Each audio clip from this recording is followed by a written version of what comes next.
శ్రీ సత్యసాయి జిల్లా అప్పలకుంట గ్రామ సమీపాన వైసీపీ నాయకులు పెన్నా నది నుంచి అక్రమంగా భారీగా ఇసుక రవాణా చేస్తున్నారు. రాత్రి పగలు తేడా లేకుండా వందలాది టిప్పర్లు, ఎక్స్వేటర్ల సహాయంతో ఇసుకను కర్ణాటక రాష్ట్రాలకు ప్రతిమ ఇన్ఫ్రాస్ట్రక్చర్ లిమిటెడ్ ఏజెన్సీల వారు ఇసుకను రవాణా చేస్తున్నారు. మంత్రి పెద్దిరెడ్డి రామచంద్రారెడ్డి సహకారంతోనే అక్రమంగా ఇసుకను తరలిస్తున్నారంటూ స్థానికులు మండిపడ్డారు.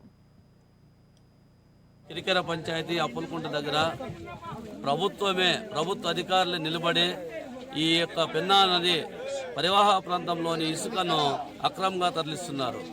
స్థానికుల అవసరాలకు కాకుండా స్థానికంగా ఉన్న ట్రాక్టర్లు ఫ్రీగా ఇసుక ఇవ్వకుండా ట్రాక్టర్లు తోలితే పెనాల్టీలు వేసి అడ్డుకొని అరెస్ట్ చేస్తున్నారు. అదే ప్రభుత్వ అధికారులు ఇటాచీలు పెట్టి ట్రిప్పర్లు పెట్టి ఈ ఇసుకను ఏ ప్రాంతం తరలిస్తున్నారో మాకైతే అర్థం కావటం లేదు. జగన్ ప్రభుత్వం వచ్చిన తర్వాత అనేక ఇసుక పాయింట్లు పెట్టి మరియు అది ఇంతకుముందు సంతేబిందూరు దగ్గర కూడా పెట్టినారు. అప్పుడు కూడా తెలుగుదేశం పార్టీ తరఫున బాలయ్య గారి యొక్క ఆధ్వర్యంలో పెద్ద ఎత్తున ధర్నా చేయడం జరిగింది, అక్కడ ఆపించడం జరిగింది. దాంట్లో కోర్టు స్టే కూడా ఉన్నది. అయినా ఈరోజు బరి తెగించి ఈ ప్రాంతంలో ఉన్న ఈ మైనింగ్ను తరలించుకుపోవడానికి ఈ యొక్క మంత్రి గారైన పెద్దిరెడ్డి రామచంద్రారెడ్డి గారి యొక్క చొరవతోనే ఈ ప్రాంతంలో ఈ విధంగా జరుగుతూ ఉందని, ఈ యొక్క వైఎస్ఆర్ ప్రభుత్వం ఇది తక్షణమే ఆపాలని కూడా మేము కోరుకుంటూ, ఒకప్పుడు ఈ నదీ పరివాహక ప్రాంతంలో ఉన్న ఇసుకను తరలిస్తే భూగర్భ జలాలు అడుగంటే పోతున్నవే అని చెప్పేవాళ్ళు.